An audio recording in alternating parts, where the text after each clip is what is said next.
बढ़ते हैं आगे और बात राजनीति की करते हैं, क्योंकि राजनीति जिस तरीके से महबूबा मुफ्ती करती हैं वैसे ही नेशनल कॉन्फ्रेंस भी करती है। और नेशनल कॉन्फ्रेंस के नेता जावेद राणा साहब का भी एक बयान सामने आया और महाराजा हरि सिंह की जयंती पर छुट्टी के ऐलान से दरअसल वो बौखलाते हुए नजर आए हैं। महाराजा हरि सिंह जयंती पर जो छुट्टी का ऐलान किया गया, उपराज्य और प्रशासन की तरफ से पिछले दिनों ऐलान किया गया कि उनके अवकाश रहेगा, उनकी जयंती पर सार्वजनिक अवकाश का ऐलान किया गया था, उस पर सियासत गर्मा गई है। इससे पहले भी हमने देखा कि कैसे सियासी बयानबाजियां काफी तेज हो रही थी और सियासी बयानबाजी के मायने दरअसल क्या हैं वो हम आपको जरूर बताएंगे। लेकिन आप सुन लीजिए कि जावेद राणा की तरफ से आखिर कहा क्या कुछ गया है, और उसके बाद हमारे सीनियर साथी हिलाल हंजूरी जुड़ेंगे, वो आपको सियासी मायने इसके जरूर समझाएंगे।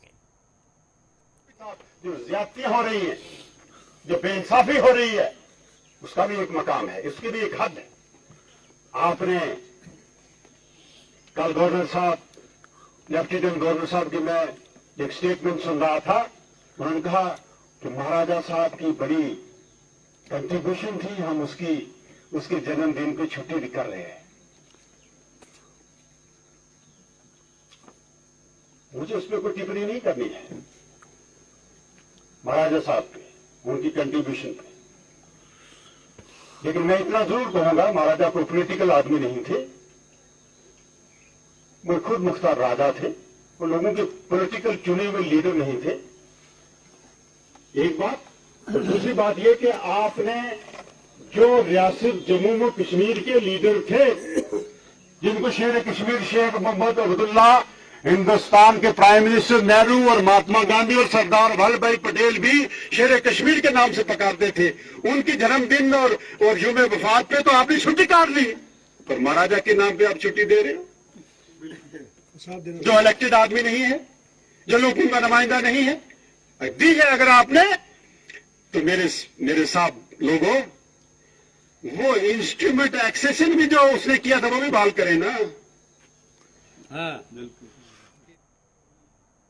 तो आपने सुना क्या कुछ कहा गया जावेद राणा की तरफ से, नेशनल कॉन्फ्रेंस के नेता हैं, वो क्या कुछ कह रहे थे, हमने आपको सुनवाया, महबूबा मुफ्ती को भी और नेशनल कॉन्फ्रेंस को भी। हिलाल हंजूरी इस वक्त मेरे साथ जुड़े हुए हैं, हमारे साथी हैं सीनियर, उनसे भी इसके सियासी मायने जानने की कोशिश करते हैं। हिलाल, बहुत बहुत शुक्रिया अपना समय देने के लिए 5 के पंच में गुलिस्तान न्यूज पर। हिलाल, क्या कहेंगे? 2 बयान हमने सुनवाए हैं। सबसे पहले महबूबा मुफ्ती का बयान जो ये कह रही है कि मुसलमान बच्चों से भजनों को ना गवाया जाए, क्योंकि अक्सर हम देखते हैं गांधी जयंती पर रघुपति राघव राजाराम ऐसे भजन चलते हैं, और वो कहते हैं कि बीजेपी गोडसे का पाठ पढ़े और गांधी का पाठ हमें ना पढ़ाए। दूसरी तरफ हम राणा का बयान सुन रहे हैं, वो कह रहे हैं कि महाराजा हरि सिंह की जयंती पर आपने अवकाश दे दिया, लेकिन जिन्हें शेरे कश्मीर कहा जाता था उसके लिए आपके मन में कोई भी इच्छा शक्ति नहीं है, ना ही इज्जत है। यानी ध्रुवीकरण की राजनीति हो रही है, और ये आगे आने वाले समय में तब तक जारी रहेगा जब तक जम्मू कश्मीर में चुनाव नहीं हो जाते। क्या सियासी मायने आप निकालेंगे? हिलाल,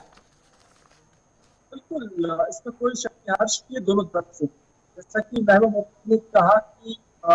पर इस तरह का पाठ पढ़ाना, हालांकि मामूल जम्मू कश्मीर के अंदर आज तक ऐसा नहीं था, लेकिन आज पहली बार इस तरह की चीजें देखने को मिल रही है कि हिंदू भजन जो है वो इस सभा के अंदर या स्कूलों के अंदर पढ़ाया जा रहा है। और महबूबा मुफ्ती का मानना है कि मुस्लिम मेजॉरिटी स्टेट है और यहाँ पर हर वक्त लब पे आती है दुआ बन के तमन्ना मेरी पढ़ाया जाता था, और इसको ना ही इस्लाम के साथ कोई वाबस्तगी थी, ना ही किसी हिंदू धर्म के साथ या किसी और धर्म के साथ। एक नॉन कंट्रोवर्शियल जो है यहाँ पर पढ़ाया जाता था और एक दुआ थी। लेकिन अब जो पढ़ाया जा रहा है महबूबा मुफ्ती के बकौल, ये कहीं ना कहीं एक एनफोर्स करने की कोशिश की जा रही है कि आपको हिंदू पार्टी करना है। ये दरअसल हिंदू एजेंडे का एक हिस्सा है जो हिंदुता का एजेंडा है। ताहम उन्होंने कहा कि ना ही हम हिंदुओं के खिलाफ हैं और ना ही हम गांधी के खिलाफ है, क्योंकि हम गांधी के पैरोकार हैं और हम गांधी के कहने पर चलते हैं, लेकिन जो आज इसे इम्प्लीमेंट करते हैं वो हमेशा गोडसे के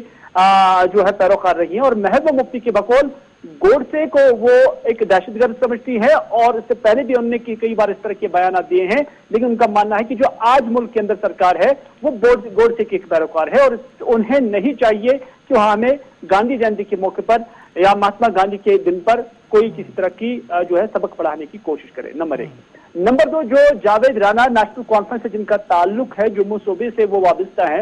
उन्होंने जो बात की है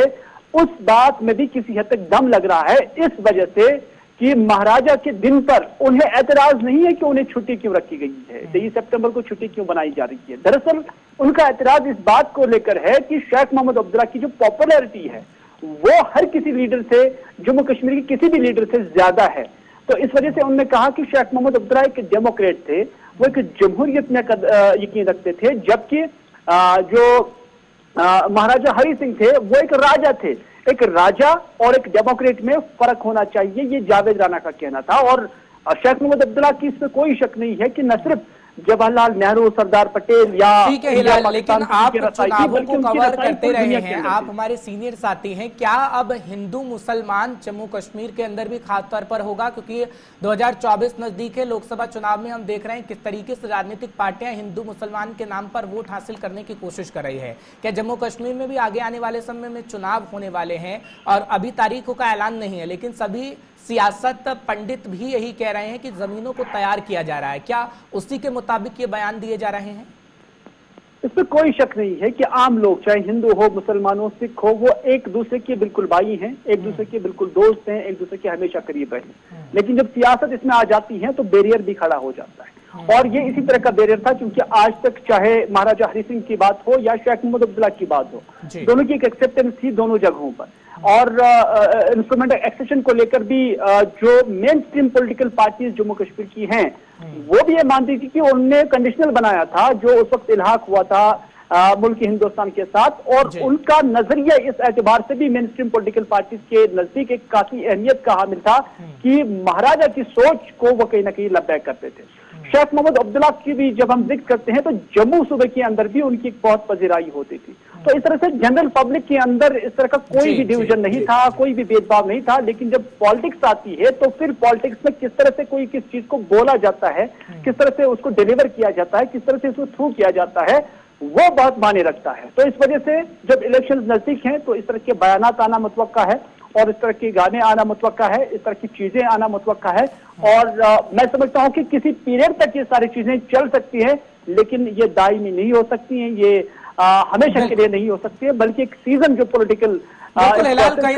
की जनता समझदार है, पहले और अब में बड़ा फर्क आ गया है। कहते हैं ना कि जैसे जैसे शिक्षा का स्तर बढ़ता है वैसे वैसे कहीं ना कहीं लोग समझदार हो जाते हैं और लोग समझते हैं कि इन सियासी बयानबाजी के आखिर मायने क्या है। फिलहाल आपका भी समझाने के लिए बहुत बहुत शुक्रिया, हमारे दर्शकों को समय देने के लिए बहुत बहुत